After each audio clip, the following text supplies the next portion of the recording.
आसक्ति किसी की भी हो घातक है, और किसी स्त्री के प्रति की हुई आसक्ति चित्त को दोहरा नुकसान पहुंचाती है।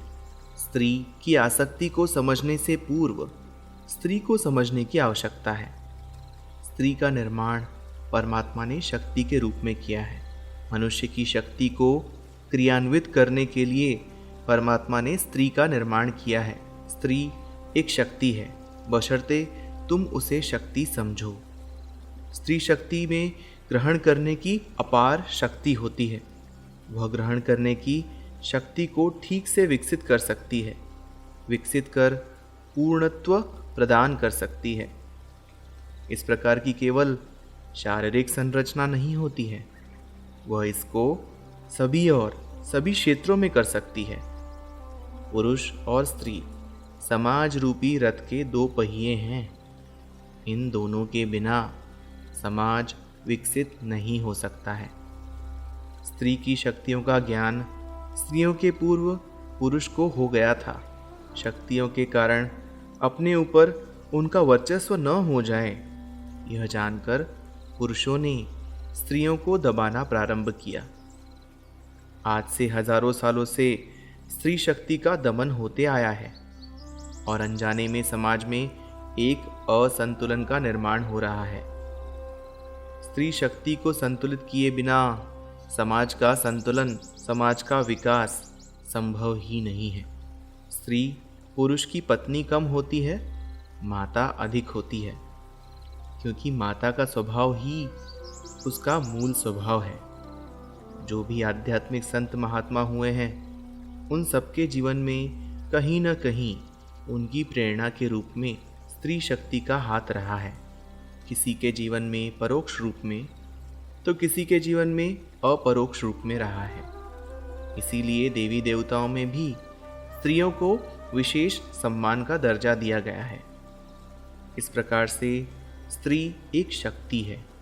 उस शक्ति के प्रति शारीरिक आसक्ति एक और चित्त को नष्ट करती है, दूसरी ओर अपने भीतर की शक्ति की यंत्रणा को भी नष्ट करती है।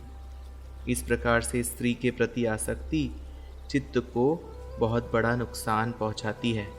स्त्री एक भोग विलास की चीज नहीं है, स्त्री शक्ति ग्रहण करने का स्थान है। हम स्त्री को भोग विलास की चीज समझकर हमारे ही शक्ति ग्रहण करने के स्थान को खराब कर रहे हैं। जब शक्ति ग्रहण करने का स्थान ही खराब हो जाएगा तो शक्ति ग्रहण करेंगे कैसे? और जब शक्ति ग्रहण करेंगे ही नहीं तो कोई भी जीवन का कार्य होगा कैसे? हम हमारे शरीर के शक्ति ग्रहण करने के स्थान को खराब करके अपने ही पैरों पर कुल्हाड़ी मार रहे हैं। इसीलिए आसक्तियों में स्त्री की आसक्ति मनुष्य को दोहरा नुकसान पहुंचाती है। इसीलिए मनुष्य को किसी भी स्त्री की आसक्ति से बचना चाहिए। काम से अधिक काम वासना घातक है। काम की वासना शरीर के साथ मनुष्य के चित्त को भी नष्ट कर देती है। स्त्री शरीर की संरचना ऐसी ही है, वह शीघ्र समाधान को प्राप्त कर लेती है, जबकि पुरुष को समाधान की स्थिति प्राप्त करने में काफी समय लगता है। यह केवल शारीरिक स्तर पर नहीं है, मानसिक स्तर पर भी है। स्त्री को वस्तु का उपभोग करने से अधिक वस्तु को बांटने में आनंद आता है। ग्रहण करने की क्षमता स्त्री में अधिक होती है, संगोपन की क्षमता स्त्री में अधिक होती है, बांटने की क्षमता स्त्री में पुरुषों की अपेक्षा अधिक होती है। ये सब स्त्री सुलभ विशेषताएं हैं।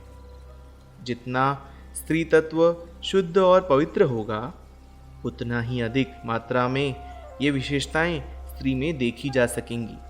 अपना सब कुछ दांव पर लगाने की क्षमता स्त्री में जन्मजात होती ही है। एक स्त्री जब किसी बालक को जन्म देती है, तब उस बालक को अपने गर्भ में अपना सर्वस्व दे देती है।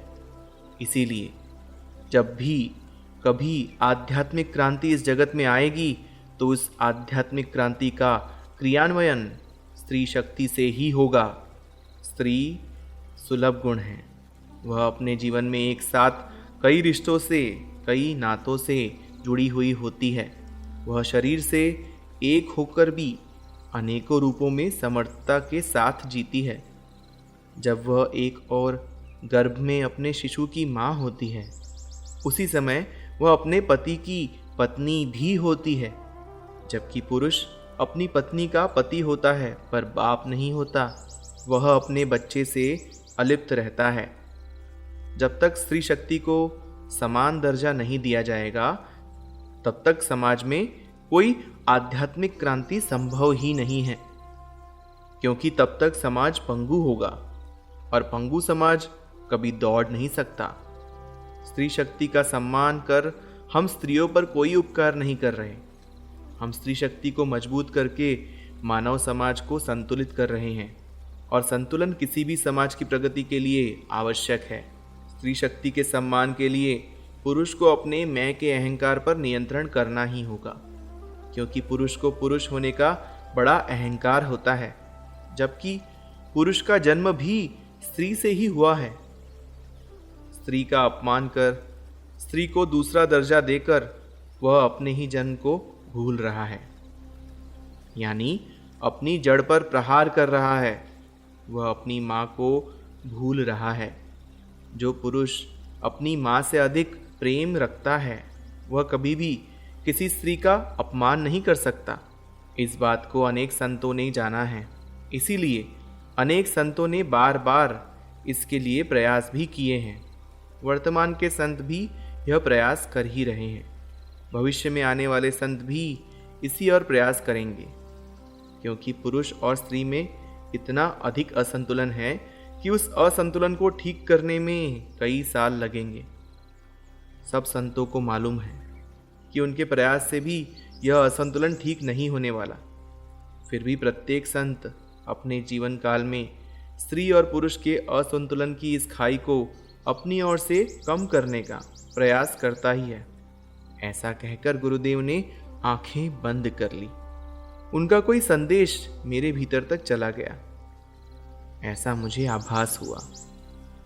गुरुदेव की गुफा एक बड़ी खाई के अंदर बहुत नीचे स्थित थी, इसीलिए खाई के ऊपर से कोई भी अंदाजा नहीं लगा सकता था कि इतनी बड़ी खाई में नीचे कोई गुफा भी हो सकती है।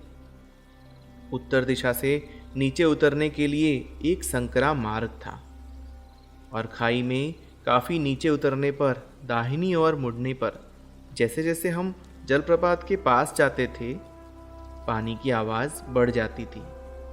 उत्तर दिशा से उतरकर नीचे दाहिनी मुड़ने पर जलप्रपात और उत्तर दिशा के बीच पश्चिम दिशा में यह गुफा थी।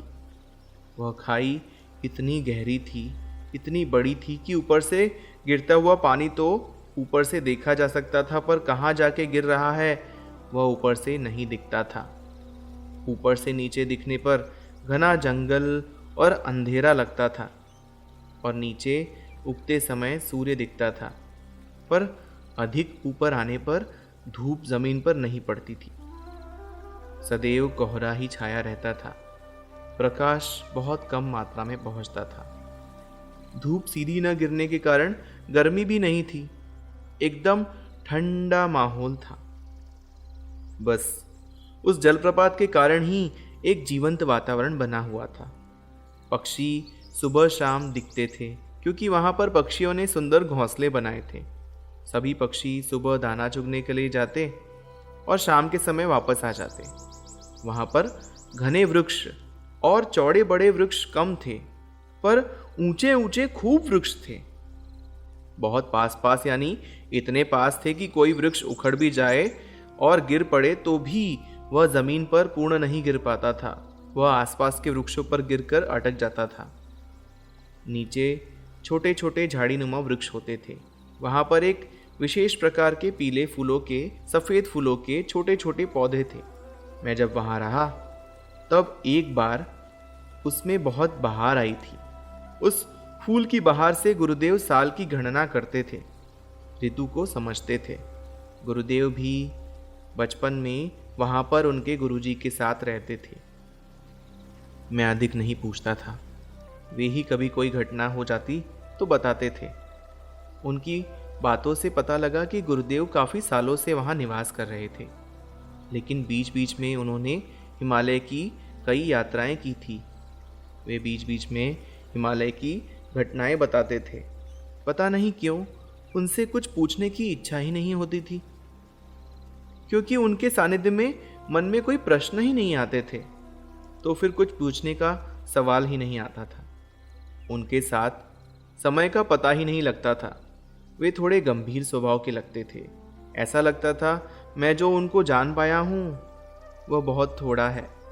वे काफ़ी जानकारी रखते हैं, पानी का, मौसम का, वृक्षों का, पत्तों का, पशुओं का, पक्षियों का, उनके आसपास के सारे क्षेत्र का उन्होंने बड़ी सूक्ष्मता के साथ अध्ययन किया था। उन्हें सभी बातों की जानकारी थी। वे प्रकृति में रहते रहते प्रकृतिमय हो गए थे। उनके चलने का तरीका धीमा था। एक लकड़ी लेकर चलते थे, लेकिन चलने में एक संतुलन था। बड़ी आकर्षक चाल थी। कदम एकदम नाप तौल करके उठाते थे, और जब मैं उनके कदमों की ओर देखता तो लगता था कि वे धरती पर कदम रख ही नहीं रहे, केवल पैर से धरती को हल्का सा स्पर्श मात्र कर रहे हैं। उनके पैरों के नीचे कोई हरा पत्ता भी दब जाता तो उनके कदम उठाने पर वैसा का वैसा ही खड़ा हो जाता था, जैसा कोई पत्ता किसी स्प्रिंग से वापस खड़ा हो गया हो। मेरा ध्यान सदैव उनके चरणों पर ही होता था, मानो उनके चरणों में ही मेरी दुनिया सिमट गई हो। मुझे शुरू शुरू में थोड़ा विरोधाभास लगा। इधर मुझे कह रहे हैं तुझे मिलने के लिए लाखों लोग तरसेंगे, लंबी लंबी कतारें लगेंगी, और इधर व्यवहार में मुझे इस बड़ी भारी खाई में लेकर आए हैं। शायद मेरे अगले जन्म की बात कर रहे होंगे। यानी वह सब असंभव लग रहा था, और ऐसा लगा कि मैं जीवन भर इनकी तरह ही खाई में रहूंगा और कभी वापस घर नहीं पहुंच पाऊंगा, क्योंकि खाई से बाहर निकलना अकेले तो संभव था ही नहीं। एक जगह भी पैर फिसला तो नीचे की खाई में जाने पर जीवन की समाप्ति हो जाएगी। ये यहाँ कहाँ लेकर आए हैं क्या मालूम। लेकिन इस प्रकार के नकारात्मक विचार मेरे पहले के दिनों में आए थे, फिर धीरे धीरे कम हो गए, बाद में पूर्णतया समाप्त ही हो गए। उस जगत में ही मेरा सर्वस्व सिमट कर रह गया। शुरू शुरू में जानवरों की आवाज़ें आती थी, बड़ा डर लगता था। कोई गुफा का दरवाज़ा नहीं था, कोई भी जानवर अंदर आ सकता था, लेकिन धीरे धीरे यह डर कम हो गया। फिर अंधेरे में डर लगता था, क्योंकि हवन कुंड में जलने वाली लकड़ी का ही प्रकाश होता था। अंधेरे में पता नहीं मैं किन किन अज्ञात जानवरों की कल्पना कर लेता था। कभी कभी लगता था कोई भूत प्रेत आया तो, लेकिन तुरंत लगता था गुरुदेव है ना, उनके सामने कोई भूत प्रेत थोड़ी आएंगे। इन सब बातों को गुरुदेव जान रहे थे। वे बात बात में जानबूझकर इस प्रकार के डर के विषय निकालकर उपरोक्त रूप में मेरा भय दूर करने का प्रयास करते थे। कभी कभी विचार आता था ये सब झमेले उन शिव बाबा के कारण ही उत्पन्न हुए हैं। न वे मेरे जीवन में आते, न ये गुरुदेव मुझे पकड़ लाते, और न ही मैं इस खाई में आता। पता नहीं यह खाई है या पाताल। मैंने पाताल लोक के बारे में बचपन में सुना था, कहानियाँ पढ़ी थी। कभी कभी लगता था पाताल लोग बोलते हैं, पर यही होगा शायद, क्योंकि ऊपर से नीचे कितना आए क्या मालूम, और नीचे से ऊपर तो कुछ दिख ही नहीं रहा। मैं सोच रहा था कि इस खाई में शायद कोई मनुष्य कभी आया ही नहीं, लेकिन वह खाई प्राकृतिक दृष्टि से बहुत ही सुंदर थी, शांत थी, प्रकृति के साथ समरसता स्थापित करने के लिए बहुत ही उपयुक्त स्थान था। वहाँ पर कोई मनुष्य ही नहीं था, तो मनुष्य के विचार भी नहीं आते थे, और न ही किसी प्रकार का वैचारिक प्रदूषण था। विचार अप्राकृतिक है। विचार हमें प्रकृति से दूर करता है, क्योंकि जैसे ही हम प्रकृति के सानिध्य में जाते हैं, विचार स्वयं ही समाप्त हो जाते हैं। गुरुदेव ने मुझे इतना व्यस्त रखा था कि विचार करने के लिए समय ही नहीं था। सब कार्य प्रकृति के सानिध्य में आकर करने होते थे, तो अनजाने में प्रकृति के सानिध्य में रहने का अवसर मिलता था। प्रकृति से बहुत कुछ सीखने को मिलता था। कभी कभी लगता था कि प्रकृति का नियम है, जो शक्तिशाली है वह जीवित रहेगा, जो कमज़ोर है वह मारा जाएगा। लेकिन कई घटनाएं ऐसी भी देखी जो कमज़ोर प्राणी हैं पर समूह में हैं तो वे शक्तिशाली प्राणी पर भी भारी पड़ जाते हैं। यानी सामूहिक शक्ति एक शक्तिशाली प्राणी पर भी भारी पड़ सकती है।